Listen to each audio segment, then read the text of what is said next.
ኮሎኔል ጴጥሮስ የጀመረውን ጀግናው የሃዲያ ወጣት ያሳካዋል። ጠቅላይ ሚኒስትር አብይ ናቸው ይህን ያሉት። በኤርትራ የታፈነ ፍርሃት ነግሷል። ፍራንስ 24 በኢትዮጵያና ኤርትራ ሰሞንኛ ውጥረት ዙሪያ ያሰራጨው አነጋጋሪ ዘገባ ነው። እነዚህ ሁለት አርዕስቶች እንዴት ይገናኛሉ?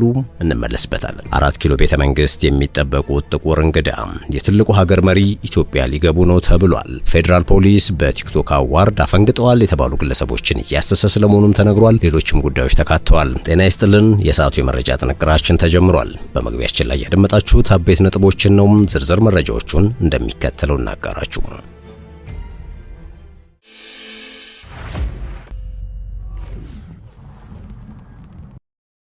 ወደ ቀዳሚ ጉዳያችን እናምራችሁ። ኮሎኔል ጴጥሮስ የጀመረውን ጀግናው የሃዲያ ወጣት ያሳካዋል። ጠቅላይ ሚኒስትር አብይ ናቸው ያሉት። በኤርትራ የታፈነ ፍርሃት ነግሷል። ፍራንስ 24 በኢትዮጵያና ኤርትራ ሰሞንኛ ውጥረት ዙሪያ ያሰራጨው አነጋጋሪ ዘገባ ነው። እነዚህ ሁለት አርዕስቶች እንዴት እንደሚገናኙ እንመልከት። ጠቅላይ ሚኒስትሩ ቀደም ሲል የጠቀስነውን ኮሎኔል ጴጥሮስ የጀመረውን ጀግናው የሃዲያ ወጣት ያሳካዋል የሚለውን ንግግር ያደረጉት 20ኛው የብሔር ብሔረሰቦችና ሕዝቦች ቀን ክብረ በዓል በማዕከላዊ ኢትዮጵያ ክልል በሆሳና ከተማ በትላንትናው ዕለት ሲከበር ነበር። በዚህ ንግግራቸውም በሀገር ውስጥም ከባህር ማዶም መንግስታቸውን ለሚዋጉ ኃይሎች አንድ በአንድ እንነቅላቸዋለን ሲሉ የተደመጡበትም ነበር። ሌላኛው ኤርትራን ጎሸም አድርጓል የተባለው ንግግራቸው በዓሉ የተከበረበት ሀዲያ ማህበረሰብ የተገኘው ኮሎኔል በዛብህ ጴጥሮስ የተሰጣቸው ምስክርነት ነው። እንደሚታወቀው ኮሎኔል በዛብህ ጴጥሮስ ከኤርትራ አማጽያን ጋር በተደረጉ ጦርነቶች 2 ጊዜ ያክል የዘመቱ ናቸው። ያኔው የኢትዮጵያ ዘመቻ ኢትዮጵያ ግዛቷ አይቆረስም ከሚል እሳቤ የተነሳ እንደነበር የአደባባይ ሚስጥር ነው። በዚህ ሀገራዊ ስሜት የተቀሰቀሱ ወጣቶች በኤርትራ በረሃ መስዋዕት ሆነዋል። መጨረሻው ባያምርም ግዛት አይቆረስም የሚለው ያኔው ማቀንቀኛም ዛሬ ለሕግና ርትዕ ተላልፎ የተሰጠው የባህር በራችን ወደ እናት ሀገሩ መመለስ አለበት የሚለው እሳቤ እንደማለት ነው። ኮሎኔል በዛብህ በደርግ መንግስት በጠላት ሰማይ ተረማምደው የላቀ ጀግንነት የፈጸሙ ናቸው። በኋላም ያሰራቸው ህወሓት ኢህአዴግ ከኤርትራ ወረራ ሲፈጸምበት ታስፈልጉኛላችሁ ብሎ ሲጠራቸው አንዳችም ሳያመነቱ የጦር ጄታቸውን አስነስተው ወደ ጦር ግንባር የዘመቱ ግን ደግሞ አገዛዙ ያላመናቸው ሀገር ወዳድ ናቸው። ኮሎኔል በዛብህ መጨረሻቸው በጨካኞቹ ሻዕቢያ እጅ ሆኖ ቢያበቃም ግዛት አይቆረስም የሚለውን የያኔውን ማቀንቀኛ ዛሬ ለህግና ለርትዕ ተላልፎ የተሰጠው የባህር በራችን ወደ እናት ሀገሩ መመለስ አለበት የሚለውን ምኞት ሳያሳኩም ኢትዮጵያን ዳግም የቀይ ባህር አካል ማድረግ አለብኝ ብሎ የተነሳው የጠቅላይ ሚኒስትር አብይ አህመድ መንግስት ትውልድ ከወደ ኤርትራ ከባድና ጦረኛ ምላሽ እንደተሰጠው ቀጥሏል። እናም ጠቅላይ ሚኒስትሩ በሃዲያ ምድር ሆነው ኮሎኔል ጴጥሮስ የጀመረውን ጀግናው የሃዲያ ወጣት ያሳካዋል ማለታቸው ተራ ንግግር ተብሎ የሚታለፍ አይደለም። ለዚህም ይመስላል የነዚህ መልሶች ውጤት በኢትዮጵያና ኤርትራ መካከል ያለውን ውጥረት ሊረግብ የሚችለው በአንዳች ተአምር ነው ሲልም ኤኤፍፒ የዘገበው። ኢትዮጵያና ኤርትራ ዳግም ወደ እርስ በርስ መወነጃጀልና የጦርነት ቅስቀሳ ክስ ውስጥ መግባታቸውን ተከትሎ የኤርትራ ነዋሪዎች ከፍተኛ ስጋት ውስጥ መውደቃቸውን ኤኤፍፒ በዘገባው ማተቱን መዘገባችን ይታወሳል። በአስመራ ነዋሪ ሆነውና ከዚህ ቀደም በነበሩት የድንበር ግጭቶች እንዲሁም በትግራይ ጦርነት የተሳተፈውና ለዘገባው ሲባል ስሙ ተወልደ በሚል የተቀየረ ግለሰብ ሌላ ጦርነት እንዳይነሳ እየጸለየ መሆኑን መናገሩን ጦርነት ከተጀመረም ብዙ ልጆች አባታቸውን ያጣሉ፣ እናቶች ባሎቻቸውን፣ ወላጆችም እንዲሁ ልጆቻቸውን ያጣሉ ሲል መናገሩ አይዘነጋም። ኢትዮጵያና ኤርትራ ባለፉት ዓመታት በትግራይ ኃይሎች ላይ በጋራ ሲዋጉ የቆዩ ቢሆኑም ከፕሪቶሪያው ስምምነት በኋላ ግንኙነታቸው መሻከሩ ይታወቃል። ኤርትራ ኢትዮጵያ የአሰብን ወደብ ለመውሰድ እያቀደችን የሚል ክስ ስታቀርብ የኢትዮጵያ ውጭ ጉዳይ ሚኒስትር ጌዲዮን ጢሞቴዎስ በበኩላቸው የኤርትራ ትንኮሳና ጸባጫሪነት የኢትዮጵያን ትዕግስት እየፈተነ መሆኑን መናገራቸው አይዘነጋም። ሌላኛዋ በዘገባው የተጠቀሰችውና በስደት የምትኖረው ሉዋን የተባለች ኤርትራዊት ቤተሰቦቿ በፍርሃት ውስጥ መሆናቸውን መጠቆሟንም ዘገባው ማስነበቡ ይታወቃል።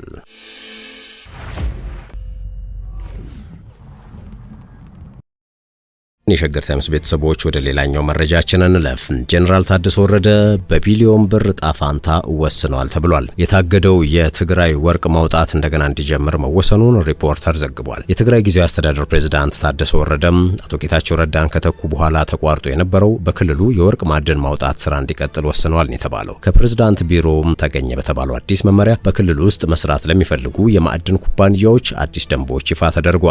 በዚህም መሰረት ስራው ከታገደበት ጊዜ በፊት ፈቃድ ያገኙ ኦፕሬተሮች ላይሰንሳቸውን ለማደስ ማመልከት ይችላሉ።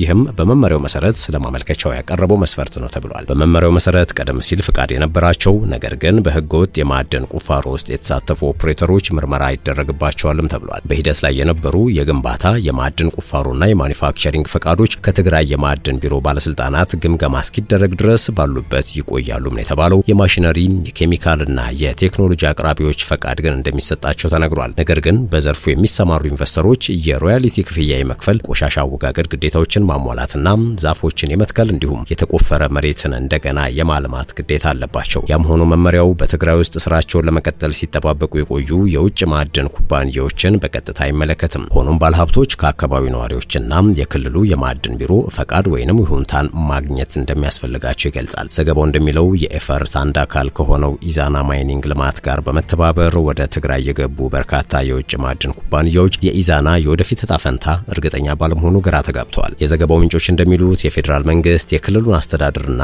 የኤፈርት አስተዳዳሪዎች የኢንዶመንት ፈንድና የኢዛና የንግድ እንቅስቃሴ ይቁም ብለው ኦዲት እንዲያደርጉ በይፋ ጥያቄ ያቀርበዋል። ሆኖም ግን የህወሓት አባላት ማሳሰቢያዎቹን ተቃውመዋል ሲሉም ይፋ አድርገዋል። ክርክሩም የፌዴራል መንግስት ከኤፈርት ጋር የተያያዙ የባንክ ሂሳቦችን እንዲያቆምና ኤፈርት በዚህ ሳምንት ኩባንያዎቹን ኦዲት እንዲያደርግ አጥብቆ አሳስቧል። የፌዴራል መንግስት ከታህሳስ 3 2025 ጀምሮ ሁሉም የኤፈርት ኩባንያዎች የባንክ ሂሳቦች እንዲታገዱ አዟል። ህወሓት በበኩሉም ይህ ውሳኔ መሻር አለበት፣ ምክንያቱም የትግራይን ከጦርነት በኋላ የማገገሚያ ጥረቶችን ሊያደናቅፍ ይችላል ሲል ነው የተቃወመው። እንደ ፈረንጆቹ አቆጣጠር በ1995 የተመሰረተው ኤፈርት የማዕድን ቁፋሮችን ጨምሮ በተለያዩ ዘርፎች 17 ኩባንያዎችን ያቀፈ ኩባንያ ነው። የኤፈርትን ሀብቶች ለመቆጣጠር የተደረገው ሽኩቻ በህወሓት መሪዎች መካከል ግጭት እንዲፈጠር ምክንያት ሆኗል። ይህም የቀድሞ የክልሉ መሪ ጌታቸው ረዳ ህወሓትን ለቀው አዲስ የፖለቲካ ፓርቲ እንዲመሰርቱ ምክንያት ሆኗል። የኤፈርት የቀድሞ ዋና ስራ አስፈጻሚ በየነ ምክሩ ከስልጣናቸው ተባረው በጌታቸው የሚመራውን የስምረት ወይም የትግራይ ዲሞክራሲያዊ አንድነት ፓርቲን ተቀላቅለዋል። ባለስልጣናቱም የኤፈርት ሀብቶች በትግራይ ውስጥ ወታደራዊ እንቅስቃሴ ለመደገፍ ሊውሉ እንደሚችሉ ስጋት አላቸው። ምክንያቱም በክልሉ አስተዳደርና በፌዴራል መንግስት መካከል ያለው አዲስ ውጥረት ወደ አዲስ ግጭት ሊያመራ እንደሚችል እየተነገረ ነውና። ታደሰ የማዕድን ቁፋሮ እገዳ ቢጥሉም ወርቅ ከትግራይ በህገወጥ መንገዶች እንደ ዱባይ መሰል ቦታዎች ያለማቋረጥ መፍሰሱን ቀጥሏል። የውስጥ አዋቂዎች የማዕድን ቁፋሮ እገዳው በጌታቸው አስተዳደር ፈቃድ ተሰጥቷቸው የነበሩ ኦፕሬተሮች የማዕድን ቁፋሮ ቦታዎችን መልሶ ለማግኘት ሽፋን እንደሆነ ይናገራሉ። በክልሉ ውስጥ ያሉ የውስጥ አዋቂዎችና የማዕድን ቆፋሪዎች ጄኔራል ታደሰ ቦታዎቹን ለደጋፊዎቻቸው እንደገና ለማከፋፈል እየፈለጉ እንደሆነ ይናገራሉ። አቶ ጌታቸው በፕሬዝዳንትነት በቆዩበት ወቅት በትግራይ ከ100,000 በላይ አነስተኛና የእጅ ጥበብ የወርቅ ማዕድን ቆፋሪዎች ነበሩ። ይህ የኢዛና መሪዎች በህዳር 2024 በአዲስ አበባ ሚሊኒየም አዳራሽ በተካሄደው የማዕድንና የቴክኖሎጂ ኤክስፖ ላይ ባቀረቡት ሪፖርት ነው። በክልሉ ውስጥ ከ90 በላይ ትልልቅ የወርቅ ማዕድን ቆፋሪዎች ፈቃድ እንደነበራቸው የማዕድን ሚኒስቴር ዲጂታል ፖርታል ገልጿል። ነገር ግን የትግራይ የማዕድን ቢሮ ባለፈው ዓመት በክልሉ ውስጥ ወደ 30 የሚጠጉ ትልልቅ ኩባንያዎች ፈቃዳቸው እንዲሰረዝ ለሚኒስቴሩ ደብዳቤ ልኳል። ከዚያን ጊዜ ጀምሮ የፕሮጀክት ቦታዎቻቸው በወታደራዊ መኮንኖች ለጦርነቱ ላደረጉት አስተዋጽኦ ካሳ እንደሆኑ ለጉዳዩ ቅርበት ያላቸው ምንጮች ገልጸዋል።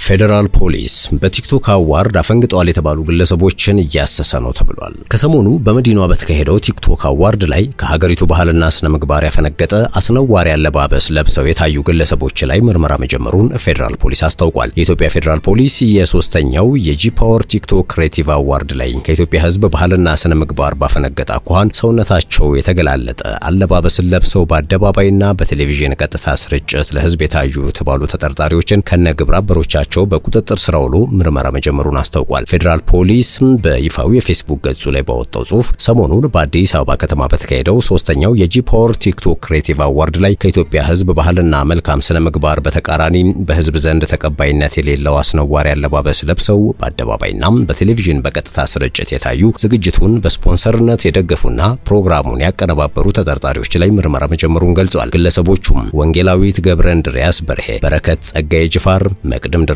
መንግስቱ፣ ግሩም ገዛኸኝ ቀጭኔና ዮሐንስ መኮንን ኃይለማርያም የተባሉ መሆናቸውን ፌዴራል ፖሊስ አመልክቷል። አያይዞም ከህብረተሰቡ ባህልና እሴት ያፈነገጡ አለባበሶችና መጤ ባህሎች ተስፋፍተው በትውልዱ ላይ አሉታዊ ተጽዕኖ እንዳያስከትሉ ተጠርጣሪዎቹ ላይ የህግ ተጠያቂነትን ለማረጋገጥ የተጀመረውን ምርመራ አጠናክሮ እንደሚቀጥል አጽንኦት ሰጥቷል።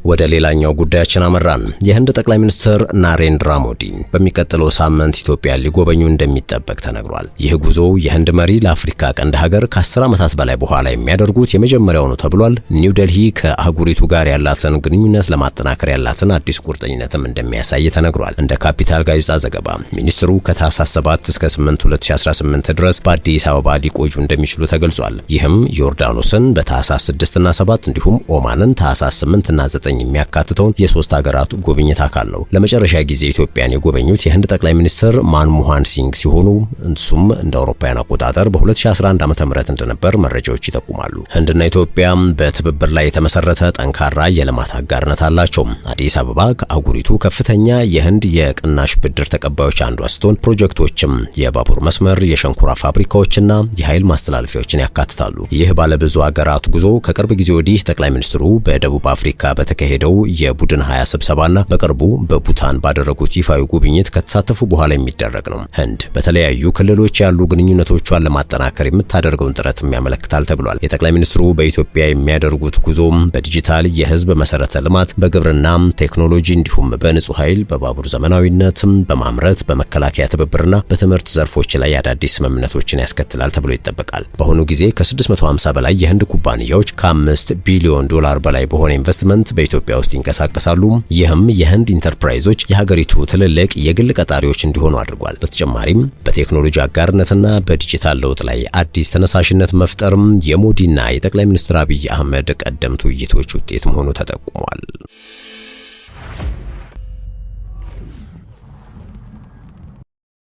በመጨረሻም አለመግባባቶችን በጠመንጃ የመፍታት አስተሳሰብ እንዲቆም የሃይማኖት ተቋማት አሳስበዋል።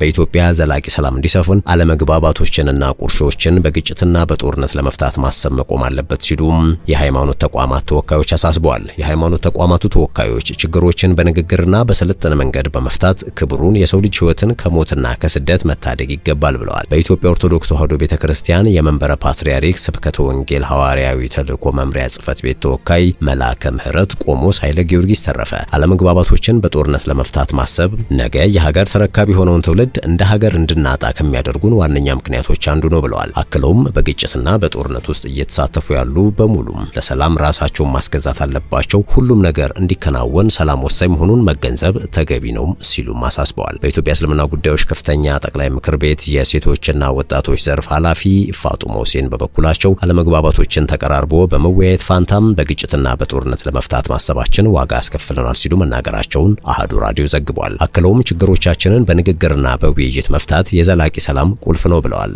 ሰው ሰብአዊ ክብሩን ካስቀደመ ሌሎች ልዩነቶችን ወደ ጎን ትቶ ለተፈጠሩ ችግሮች መፍትሄ ማምጣት እንደሚቻል የሃይማኖቶቹ ተወካዮች አጽንኦት ሰጥተውበታል። የተከበራችሁ የሸገር ታይምስ ቤተሰቦች ለአሁኑ የያዝነው ጥንቅራችን ይህን ይመስል ነበረ።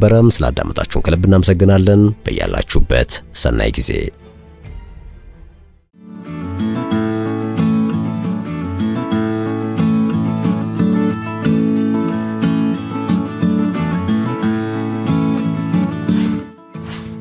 ሸገር ታይምስ ሚዲያን ሰብስክራይብ በማድረግና ደወሉን በመጫን ይከተሉን።